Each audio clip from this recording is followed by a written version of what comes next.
Nobody tells you that the mental load doesn't just feel heavy. It feels like static, like your brain is running 17 tabs and none of them are loading. And you can't close any of them because you think you might need one. That's the part that exhausts people, to be honest with you. Not the doing, it's the holding. And I know there are 1,001 tips out there about how to fix it. Get a planner, make a brain dump list, try this app, download a template.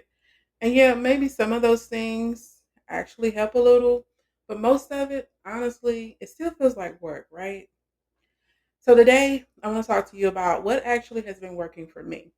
Not the pretty version and not the Instagram version, but the unsexy, quiet, kind of boring version that actually got stuff out of my head. Hey, I'm Tamberly. Welcome to Digital Wellness Journal. And today we're getting into the 5 ways that AI journaling has actually reduced my mental load. No hype and definitely no change your life in 10 minutes. Okay. Just the real stuff that move the needle. So let's get into it. Okay. So I want to be real with you for a minute about what I mean when I say unsexy. Because when most people hear AI journaling, they're picturing something that sounds almost magical, right?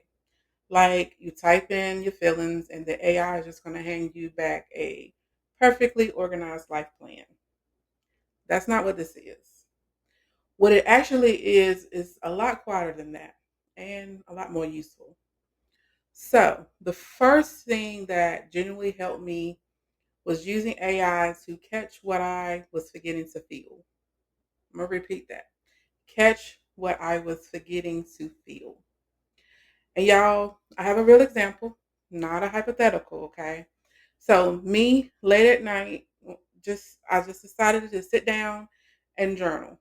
And I started dictating about my business, just venting about the feeling of being stuck, feeling like nothing was moving, feeling like I was just doing busy work.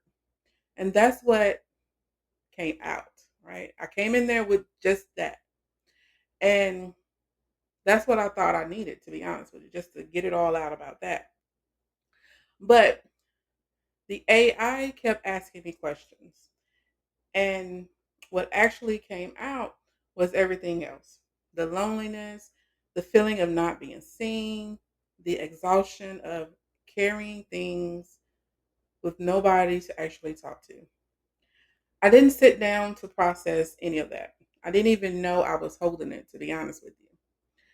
And I noticed it honestly when I was in the middle of saying it out loud. And that's what I mean by catching what you're forgetting to feel. You think you're coming in about one thing, and the real thing is waiting on you. Now, the second thing is using it to sort the urgent from the urgent feeling. Everything in my brain felt like an emergency, and I know you can relate. The emails that I didn't answer, the text messages that's lingering in my phone, the things that I said I needed to do and I didn't, the decisions I kept putting off, the conversations I needed to have. My brain was treating it all the same as urgent. So, what I started doing was asking AI to help me look at what I was carrying and help me sort it. Not by a priority list, right? Just by having a conversation about it. What's real? What's anxiety? What actually needed me today? And it sounded simple because it was. And that's why it works. Now, the third one is using it to finish thoughts I never got to finish. So this one is a little wild, I'll admit. But you know how, think about it. How many times have you started processing something like a hard day or a hard session or season, and then life happens and you never got to the end of that thought, right? So it just lives in you, unresolved. So I started using AI journaling to actually go back and finish those thoughts, to actually get to the end of them. And that was a relief in itself, and it was very real. The fourth way is using it to lower the stakes of your own brain. Now, I'm going to need you to hear me when I say this one, okay? The same night that I was journaling about my business, I said out loud that maybe I was the problem. Maybe none of it was meant for me. And I really meant it. That's how I was feeling. That was my truth coming out. But AI, as we know, it doesn't flinch at all, right? It didn't panic and it didn't try to fix me or hype me up. It really just sat with me. And it separated two things. It said something like the fear of judgment getting in your way is not the same as not being meant for you. Those are different things. And y'all, that reframe was everything. I needed someone to say that without agenda, right? Without trying to make me feel better.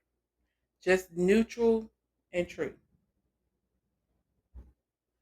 That's what AI gave me that night, and I didn't even know I needed it.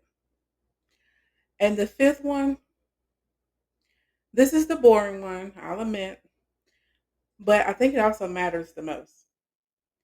Using AI as a place you say the things out loud for the first time. And I'll be honest with you, that night I journaled, I didn't have anyone to call, no one to text. So I was really just carrying it all alone. And I had been for a while, to be honest. And I still got to say it out. I still got to put it somewhere outside of my own head. And that relief was everything, too. And something shifted, though, just from doing that. And I don't think that the shift came on its own. And I don't think it was because AI fixed anything, because really it didn't. But because I finally said it out loud. I said it out loud. I put it somewhere. And for a lot of us, that's where it starts. Not with a solution, but with just finally letting it out and letting it exist outside of you. Now, be for real. None of this is dramatic and none of this is great for a real social media reel. But they've slowly and they've quietly made my brain feel less like a fire that I'm always trying to put out and more like a place I can actually be present in. And that matters more than any productivity trick or hack that I've ever tried. Now, before I end this, I want you to know that if you've been trying to get out of your own head and nothing is really sticking with you, try one of these this week. Just one. Pick one that made you go, ooh, and start there. And if you're in a season where you don't have a lot of people to talk to either, I see you. I truly see you. And that's exactly why I created the Prompted Life. It's a community of women on this exact same journey, lightening the load and slowly coming back to themselves. So come join us over in the Prompted Life. It's free, it's real, and it's full of women who get it without having to explain yourself. The link is in the description, and I hope to see you there, and I'll see you in the next one. Thanks for watching. If you're designing a life less loaded, subscribe and join the community. Drop a comment below. I read every single one. See you next time.